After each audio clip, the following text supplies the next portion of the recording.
criminal justice, healing, education.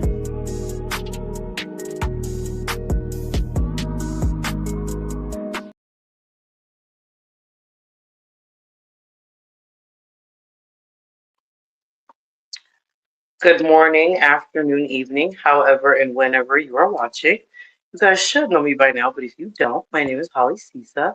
I am the host of this lovely program I call Morning Mimosas, where we value human life, justice, healing, and educating for the Black and minority communities. Guys, today I was supposed to interview the Mallorys, but they're having some technical difficulties. So this episode's completely changed. It's going to be something completely different. I'm gonna rant about life and what's going on in the world right now. And then later on, I'm gonna bring people on so we can have deeper conversations about what I want to bring up. But before I do that, let's go ahead and play a commercial from Miss Harley Hendricks and Danelle Crafts. Good morning, afternoon, or evening. It is Auntie Harley. I am the owner of Ganelle's Crafts, where we make handmade crochet items from our family to yours. There are two ways that you can get a handmade item from Ganelle's Crafts, and I'm going to tell you about them. The first way, and the easiest way, is to just pick from our available now inventory. We have items like this awesome floppy hat and other items that are available as is, ready for sale immediately. However, you might want something a little bit more custom, like this beautiful red dress. No problem, we got you. You would just fill out an order form, also located on our Instagram page, and we will complete your order. Something to note about a custom order is that custom orders are to be paid for in full before we get started, so we can get the materials for you and we can pay the laborer ahead of their labor. If you mention Morning Mimosas at the end of your checkout or at any point during your purchase, you get $10 off your total. So shout out to Holly for that continued partnership and support.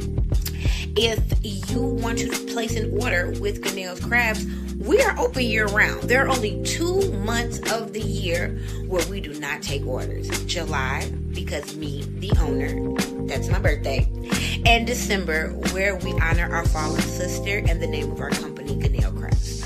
Other than that, order away. We are available now. Have a great day.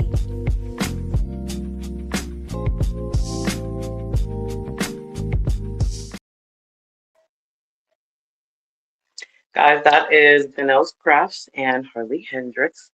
Please, please, please make sure that you guys are supporting our partners. Guys, so because I had to change the synopsis of the episode, I'm just gonna go ahead and rant about my community, and I'm gonna specifically talk about my Black men. So please bear with me here. My Black men and going to jail, and obviously I'm bringing this up in light of the recent events of Mr. Poochie C and Gucci Mane. The reason I want to bring this up is because it's been bothering me. It's been on my soul. I just don't understand why when a Black man and or woman comes into a place where they are, finally a multimillionaire, able to break generational curses and things, they continue to do the same dumb shit that, gets them in these situations. So for those of you that don't know what's going on, back on January 10th, 2026, Poochie C, his dumbass daddy, and 7 others, including Big 30, they robbed and kidnapped Gucci Mane at a studio in Dallas, Texas. According to my research and according to what I'm learning, this is because Poochie C wanted out of his record contract. Now, I completely understand why he wanted to be out of his contract because, we all know most of Gucci Mane's 10, 17 artists are either in jail or have went to be with the Lord. So I can kind of understand why he would want to get out of his contract. What I will not respect and what I would never respect is how he decided to do that. Ladies and gentlemen, this is not Gucci from '06. Okay, this is 2026. That was 20 years ago. I need people to stop this narrative of, oh, Gucci snitched and did all this. Y'all, we're too old for that shit. We're too old to be doing that street shit. Like, when do we grow up from that mentality? When do we grow up from that? Because it's not serving us at all. It's not serving us one bit. Obviously, this man likes to go to jail because he was just released from jail October. October was 6 months ago. And then 3 months later, he's robbing and kidnapping his boss because he's trying to get out of a record contract.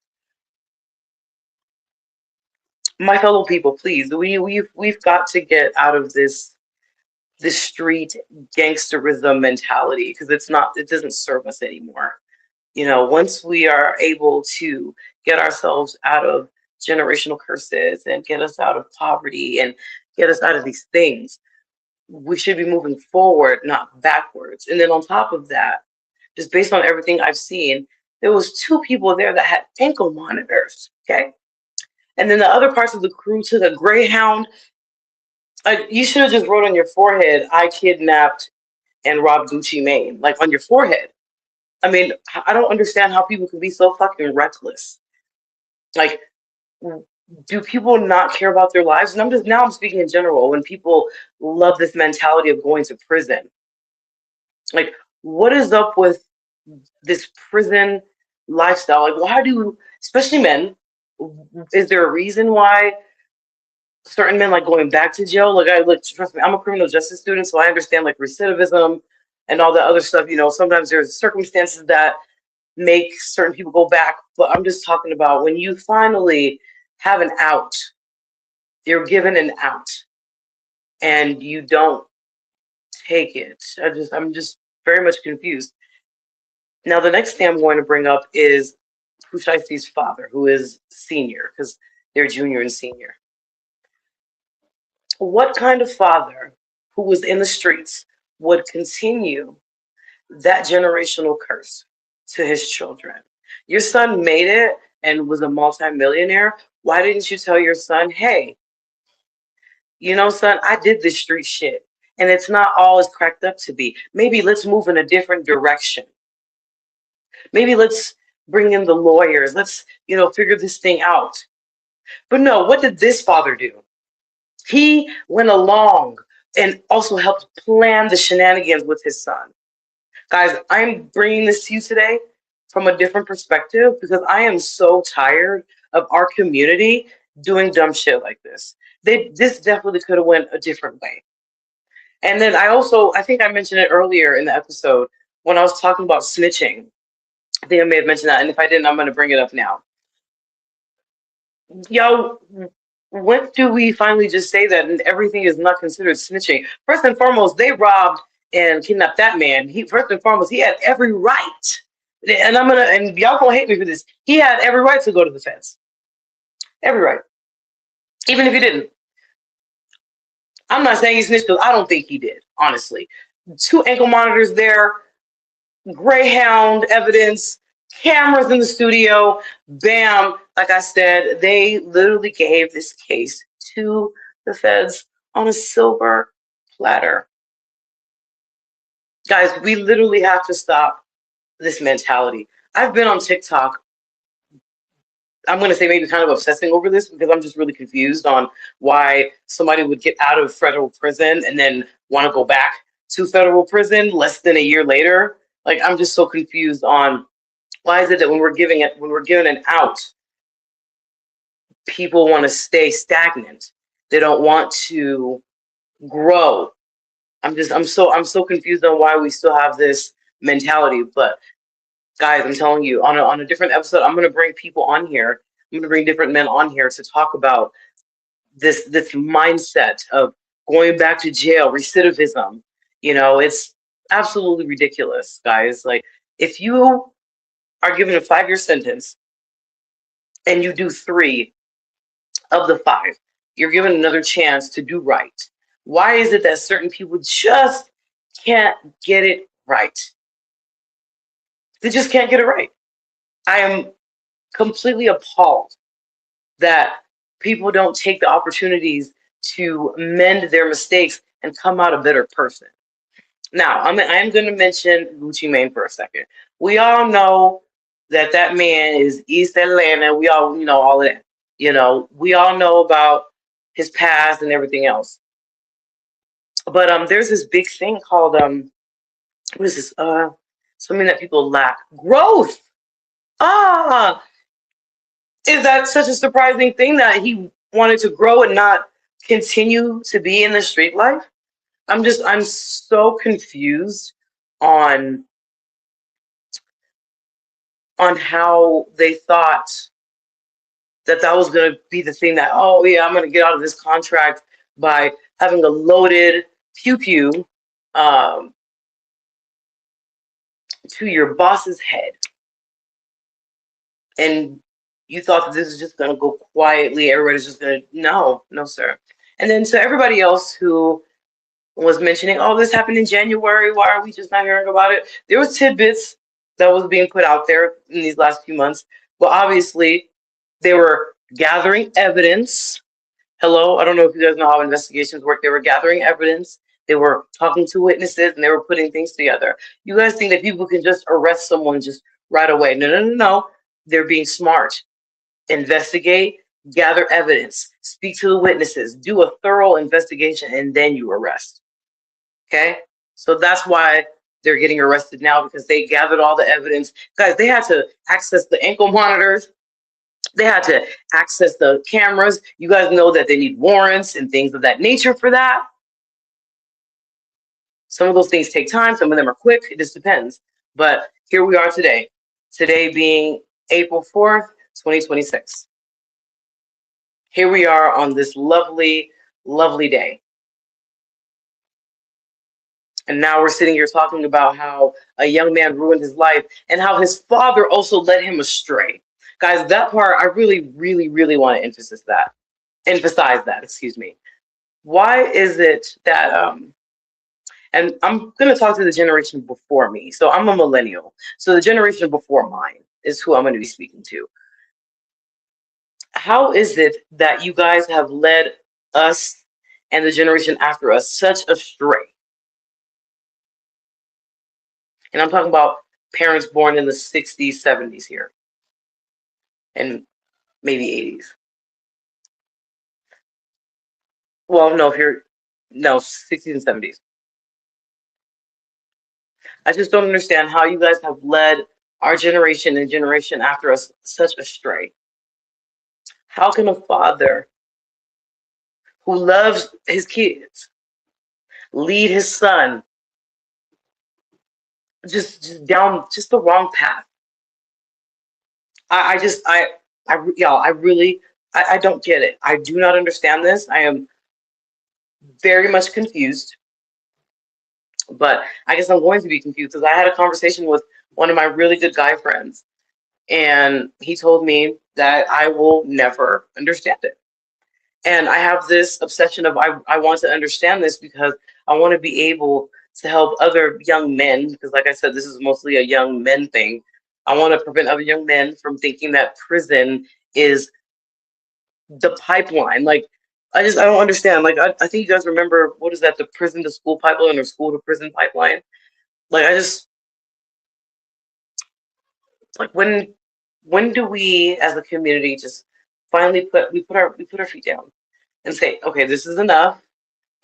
Let's get these boys into other things outside of, like, and please forgive me, I'm not saying basketball and football is a bad thing, but let's get our children into other things, science, math. Let's make our children brainiacs so they're not wanting to focus on this street life, because this street life is going to lead them to two places, and we know what those two places are: prison and the grave, and an early grave at that, because all of us, we will all eventually pass away. But we just need to work on the preventative. I think that's one of the biggest issues that we have, especially in the United States, is that we don't work on the preventative, we work on the restorative. So right now what's going on is that we're looking at the restorative part of the situation. Right now they're trying to restore by, convicting Pooh Shiesty and everybody else, and then of course getting Gucci and everybody else that was robbed justice, right? But what about the prevention? Why are we talking about how do we prevent people from going down this path in the first place? Because let me tell you something, and I'm going to end on this note. If we were to work more on prevention, we wouldn't have to work so much on restoring, because we have prevented this thing from happening and now we're good.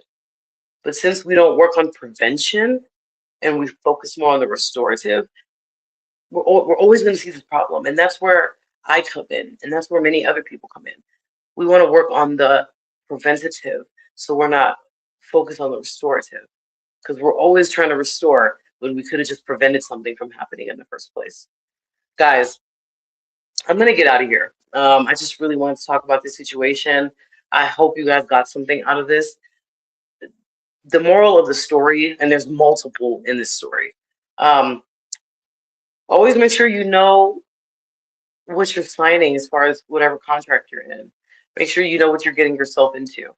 Another thing, don't have a bunch of yes men around you, because one of the things that bothers me about that situation too is that Pooh Shiesty had a whole bunch of yes men and not somebody tell him like, hey brother, this is wrong. Let's not do this. Let's do this a different way. Let's get you justice a different way.